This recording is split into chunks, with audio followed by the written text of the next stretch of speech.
Welcome, Fionnuala, to the Transforming Stress with Dr. Ash podcast. We are going to discuss self-accountability or extreme ownership here. Okay. And I think that is really very important Yeah. because in a culture, I think it's kind of become normalized to play the blame-shame game. Okay.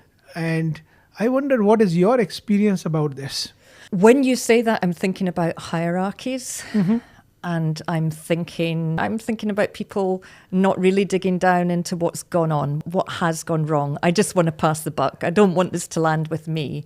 And of course, sometimes maybe something isn't to do with a thing that you've done, but you need to drill down into, okay, what was my part in this? Yeah. What is other people's part in this? Not just go with that instinct to be immediately defensive. Yes. Is there something I could change?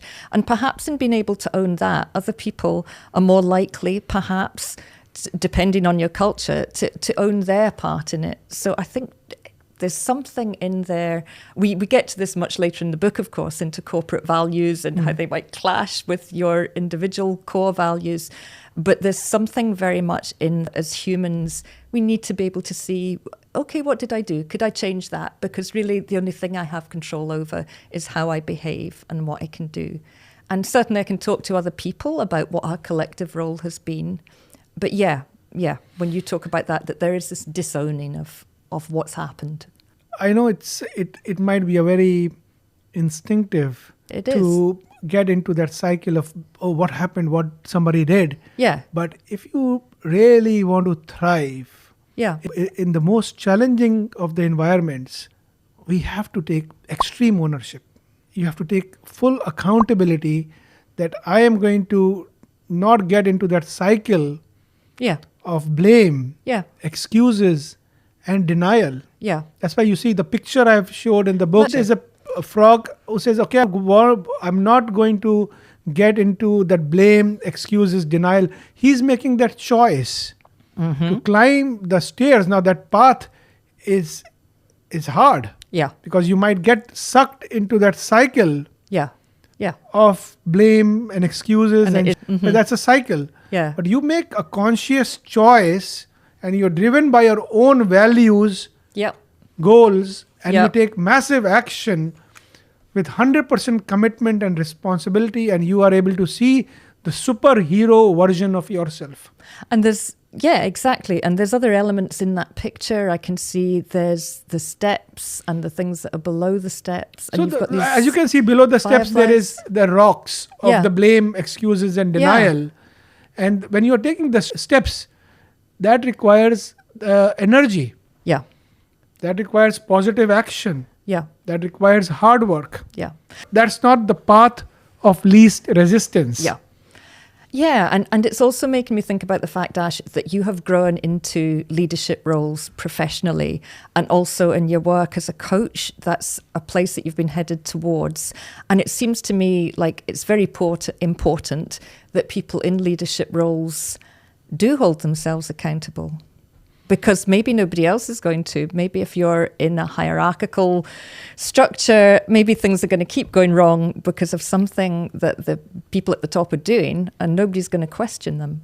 So it seems that if you're educating yourself as a leader and growing and evolving as a leader, you really need to have that self-accountability. Does that chime with you? Yes, it's very astute, Fionnuala, but one has to be, of course, realistic what culture you are working in. Yes. And I'm not going to get into the details because that we talk about in the value management in the section 4, because you might have the best of self-accountability, but if the culture is not working for you, is it Peter Drucker who used to say that culture eats strategy for breakfast? Okay, yes. So you take the self-accountability where you feel that you have done something which you could have done better, and also you have self-awareness that whether the environment you are working in plays to your strengths. The environment you are working in resonates with your own deep core values. So we don't want to be martyrs here. No. We are realistic. We take extreme ownership. And the part of taking that extreme ownership is that when you realize that you are not in an environment that is serving you, Okay. you know where the door is. Yeah. Yeah. So if there's such a jar, such a conflict with your values, Yes. maybe it's time to consider it's very hot in this pot. Yeah. Yeah. That is the last option, Yeah. because most of the time I'm able to teach how to temper down the temperature Yeah. and make it a jacuzzi. I have done that Yeah. in the last 10 years. Yeah. I've had my cake and eaten it too. Okay. I have created an impact. I co-founded the UK Hospital at Home Society. Yeah. I have contributed to healthcare. I am thriving working as a consultant. So I am definitely not advocating for exit strategy Of as course. a first option. Yeah. The word I'm using in the last chapter is reinventing pathways. Yeah. That comes from a place of taking extreme ownership and accountability. Yeah.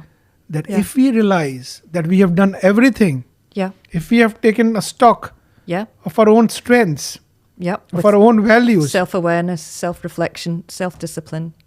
absolutely, self-management Yeah. is really the bedrock, a foundation of environmental management, of value management, of resilience management. Yeah. Because if you are in the wrong environment, whatever you do, Yeah. howsoever resilient you are, Yeah. a person can break down at some point of time Absolutely. if things are completely stacked against. Yeah. Yeah. It seems like there's a crunch point, and in working with clients over the years, I've observed this, that people can keep working at it. They can keep bringing in all the positive things that they've got, Yep. but there can be a point at which you really take an honest look and think, what of this is me?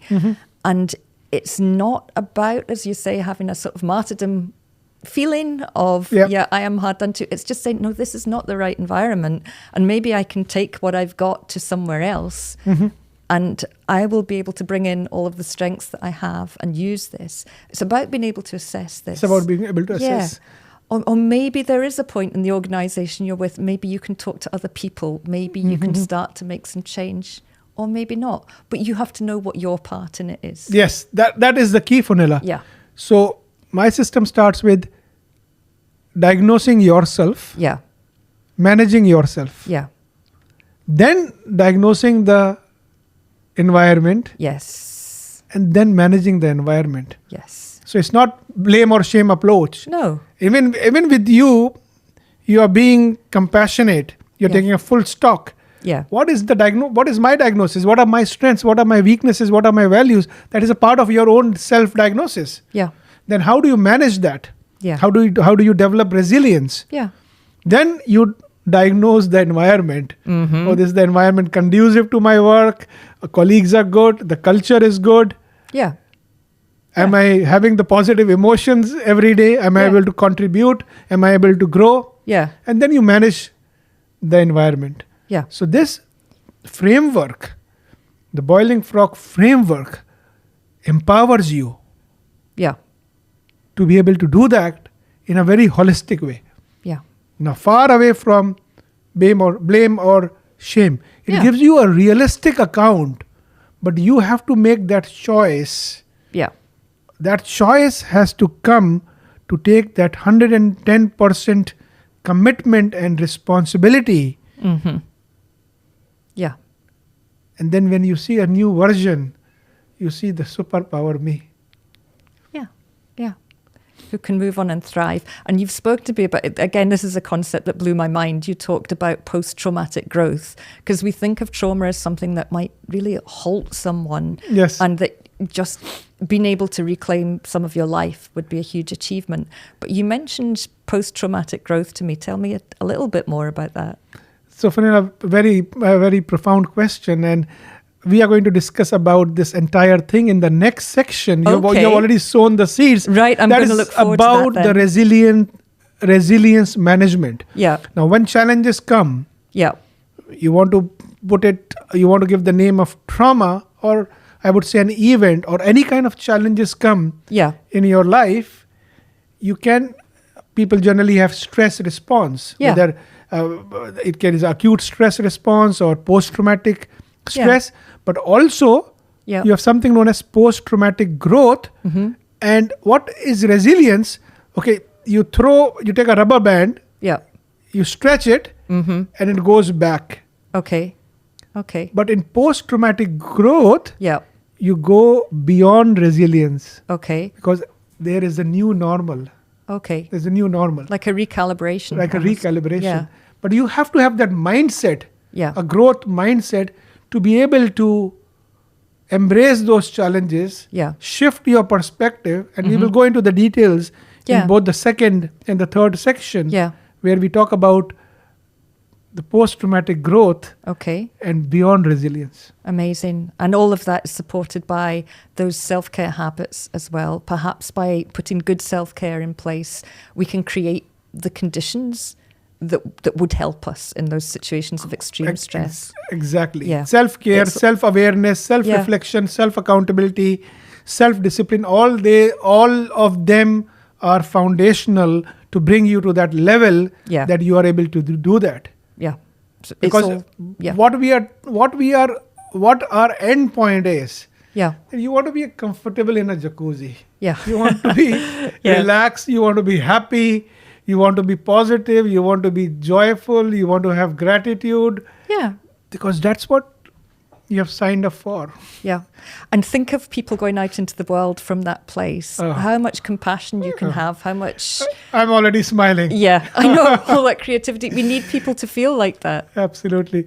Well, thank you for our first session today, where we have spoken to our listeners about self-management.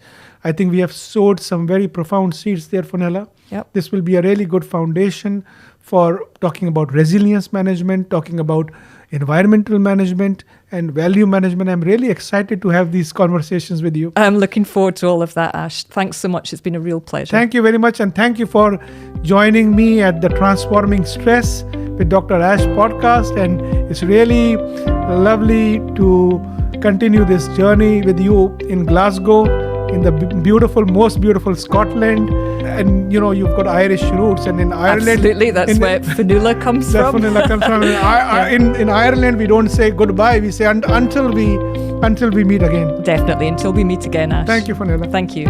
If you enjoyed today's episode, we'd greatly appreciate it if you could leave a 5-star review, a like, or subscribe on Apple, Spotify, or wherever you listen to your podcasts.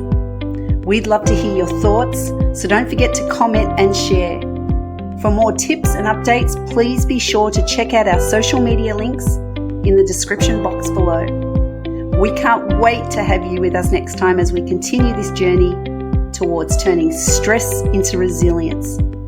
Remember, it's not the stress itself, but how we rise above it that defines our strength. So stay resilient and keep thriving, and we will see you next time.